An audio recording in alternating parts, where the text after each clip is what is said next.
ओम शांति। आज बहुत सारे लोग परेशान हैं कि हम इतनी मेहनत करते हैं लेकिन धन में बरकत नहीं होती। हम इतना कमाई करके घर में लाते हैं लेकिन ना तो घर में धन टिकता है ना जेब में। हम हमेशा परेशान रहते हैं कि मैं इतनी मेहनत करता हूं, धन जाता कहां है। लेकिन अगर आपको भी धन में बरकत करनी है तो आप इन कर्मों की पहचान कर लें, क्योंकि यही कर्म आपके धन में बरकत करेंगे, आपके धन को दुगना कर देंगे। तो कौन से ऐसे कर्म हैं जिनके आधार पर आपके धन में बरकत होना शुरू हो जाएगी? रुका हुआ धन वापिस आना शुरू हो जाएगा, कहां अटका हुआ धन भी वापिस आ जाएगा। कोई आपका कर्जा नहीं दे रहा है, वो भी देना शुरू हो जाएगा।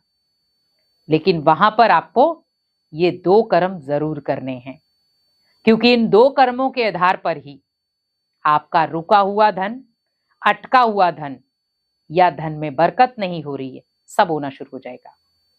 पहला, आप धन किसी व्यर्थ जगह पर बिल्कुल भी ना लगाएं। बहुत सारे लोग धन कमाते हैं लेकिन उस धन को वेस्ट कहां कर रहे हैं? जानवरों को काट कर खाने में। अगर आप ये कर रहे हैं तो आपके घर में कभी भी धन की बरकत नहीं हो पाएगी। आपको कहीं ना कहीं लॉस का सामना करना पड़ेगा। क्यों? क्योंकि उस धन के साथ जानवरों की भी बद्दुआएं जुड़ गई। जहां पर हम धन कमाते हैं दुआओं के साथ, वहां पर भले जानवर बेजुबान हैं लेकिन उनके संकल्प भी चलते हैं।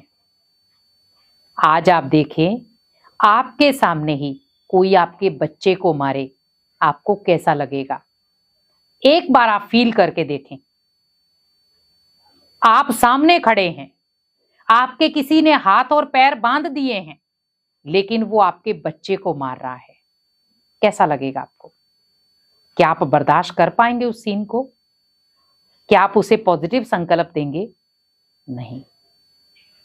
जानवर कुछ नहीं बोल पाता लेकिन अपने विचारों से वो बहुत कुछ बोल देता है, और वो है कर्म। क्योंकि जीवन में आज हमें धन चाहिए, धन कमा भी रहे हैं लेकिन धन में बरकत नहीं हो पा रही। कई बार ये भी होता है, भले वो कुछ भी उल्ट पुल्ट खाता है, खाता भी है, पीता भी है, लेकिन उसके धन में तो भरपूर बरकत हो रही है, लेकिन वो उस धन को ज्यादातर कहां लगा रहा है? पॉजिटिव जगह में।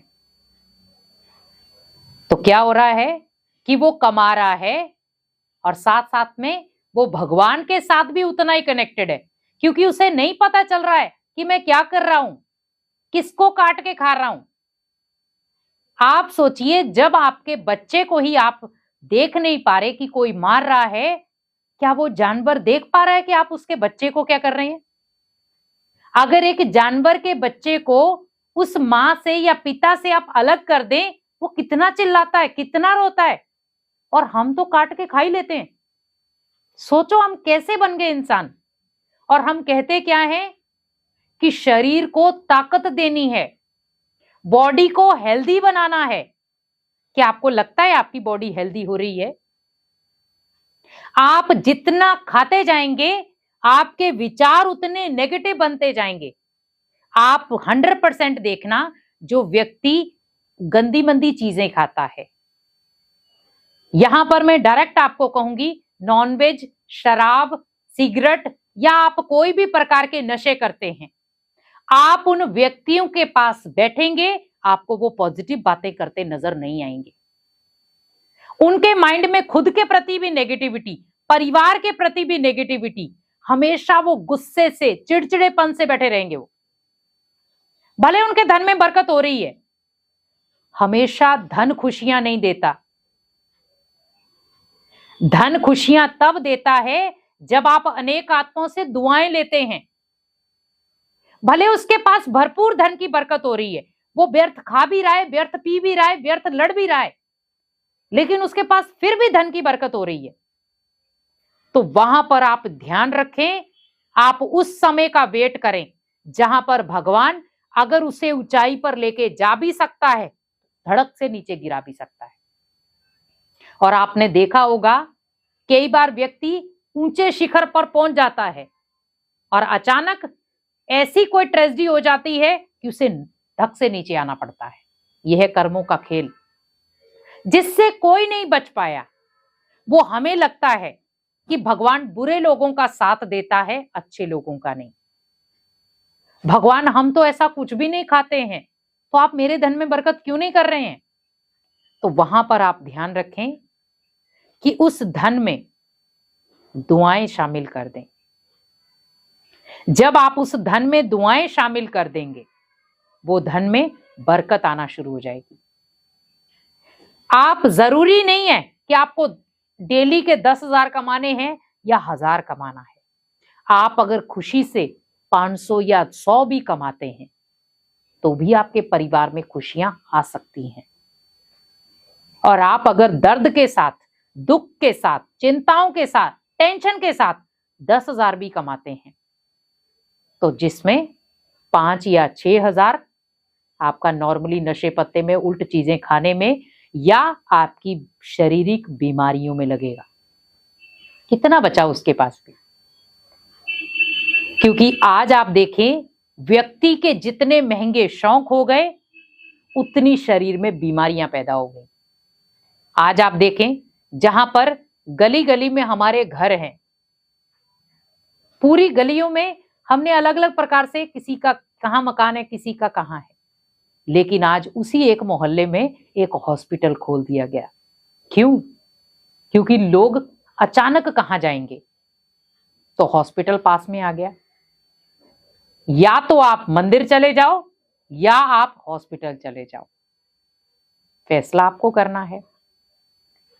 तो अगर धन में बरकत करनी है तो आप पहला कर्म क्या करें? धन में दुआएं शामिल कर दें, तो उस धन में बरकत होना शुरू हो जाएगी।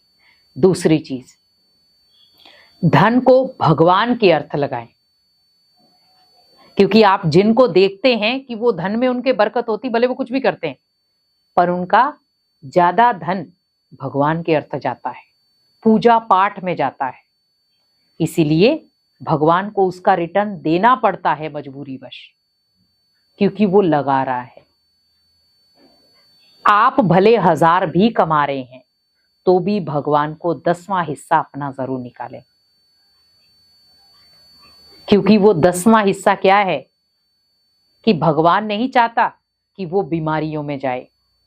तो भगवान आपको स्वस्थ करने के लिए, इसीलिए कहते हैं कि अपनी कमाई का 10वां हिस्सा निकालें। 10वां हिस्सा मतलब कि जो आने वाली बीमारियां हैं उनसे हम छूट जाएंगे, क्योंकि वो 10% कहां जाता? बीमारी में। तो हमने उस 10% को कहां लगा दिया? भगवान के अर्थ। तो धन में बरकत होना शुरू हो गई, क्योंकि वो बीमारी में जाएगा तो 10 का 50 भी हो सकता है। लेकिन जब भगवान को मैंने 10% दे दिया, 10वां हिस्सा दे दिया, तो आपकी 100% की रक्षा करना उसका हक है, उसका फर्ज है।